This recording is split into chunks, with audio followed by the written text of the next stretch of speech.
오늘 독서인 데살로니가 전서에서 바오로 사도의 희망을 듣게 됩니다. 우리 주 예수님께서 당신의 모든 성도들과 함께 재림하실 때 여러분이 하느님 우리 아버지 앞에서 흠없이 거룩한 사람으로 나설 수 있게 되기를 빕니다. 이게 바오로 사도의 희망입니다. 이 세상이 끝나면 영원한 세상이 시작됩니다. 끝이 없는 세상이 시작되는 순간은 예수님께서 모든 성도들과 함께 재림하며 시작됩니다. 영원한 행복과 영원한 불행이 결정될 때 하느님 우리 아버지 앞에 흠없이 거룩한 사람으로 나설 수 있게 되는 것이 바오로 사도의 희망입니다. 복음에서는 예수님께서 제자들에게 말씀하십니다. 깨어 있어라. 너희의 주인이 어느 날에 올지 너희가 모르기 때문이다. 재림의 날이 언제 올지 모르니 깨어 있으라고 말씀하십니다. 그리고 이어지는 말씀에서 재림을 기다리는 자세를 알려주십니다. 재림이 언제 일어나는지 재림을 맞추는 것은 우리가 해야 할 일이 아닙니다. 재림을 기다리는 자세는 그 날짜를 맞추는 것이 아닙니다.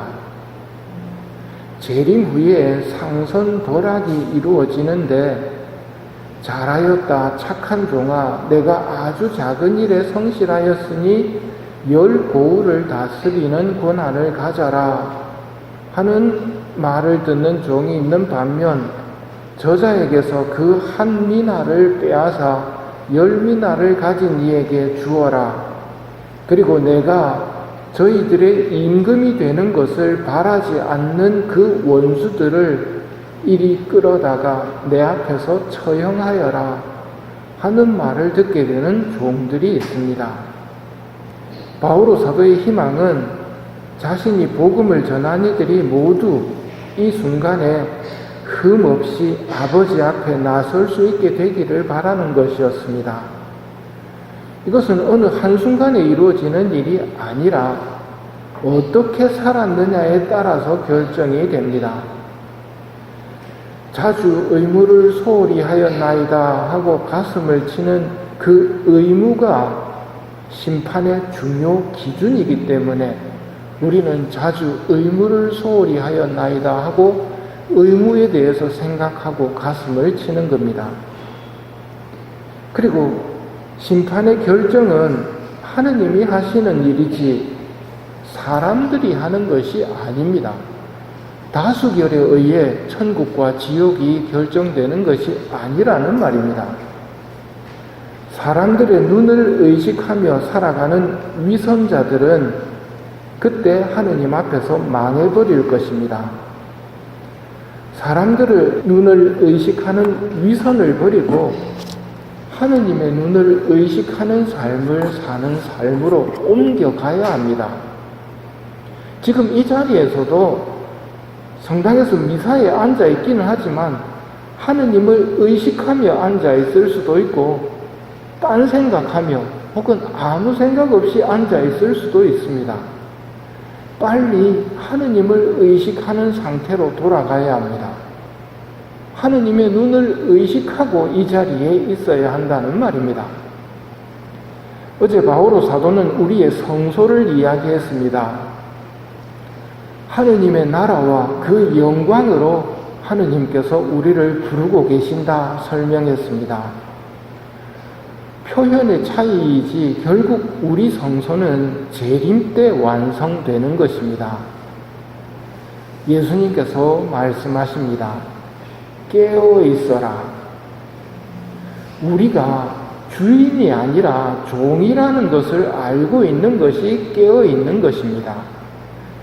주인님을 기다리는 종이라는 것을 알고 사는 것이 깨어 있는 것입니다. 주인님이 맡기신 일을 충실히 해나가야 하는 종이라는 것을 아는 것이 깨어 있는 것입니다. 나에게 맡기신 일을 어떻게 하고 있는지 점검해보는 시간을 가져야 합니다. 수시로 이런 시간을 가져야 합니다.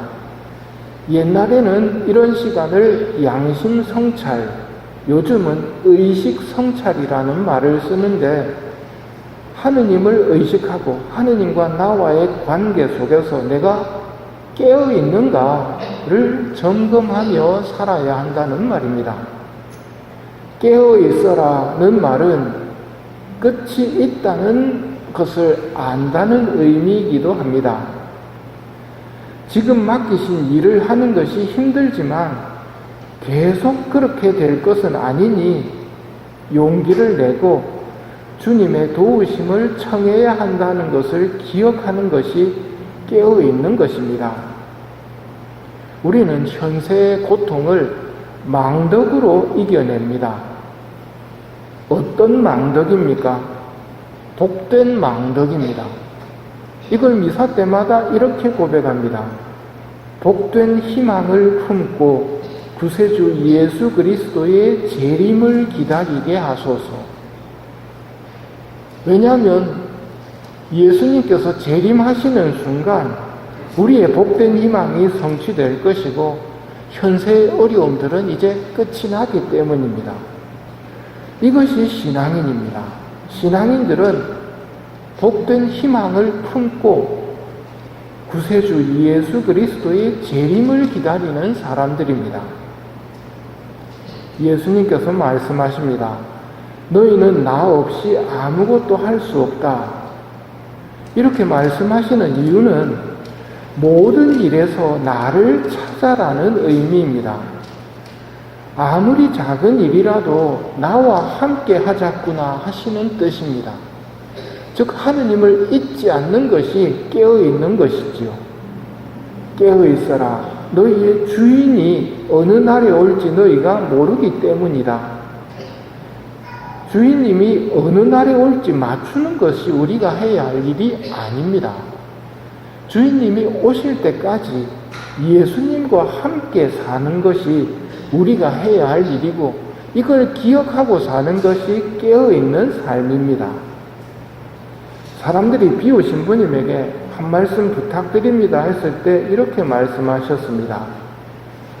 오늘은 단지 한마디의 충고만 주겠소. 기도하시오. 그리고 다른 이들에게도 기도하라고 하시오. 세상이 멸망의 문턱으로 다가가고 있소.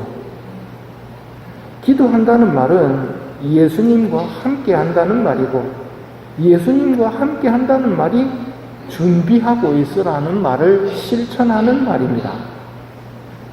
깨어 있어라. 너희의 주인이 어느 날이 올지 모르기 때문이다. 그러니 너희도 준비하고 있어라. 이 미사 중에 깨어있고 준비할 수 있는 은총을 청하도록 합시다.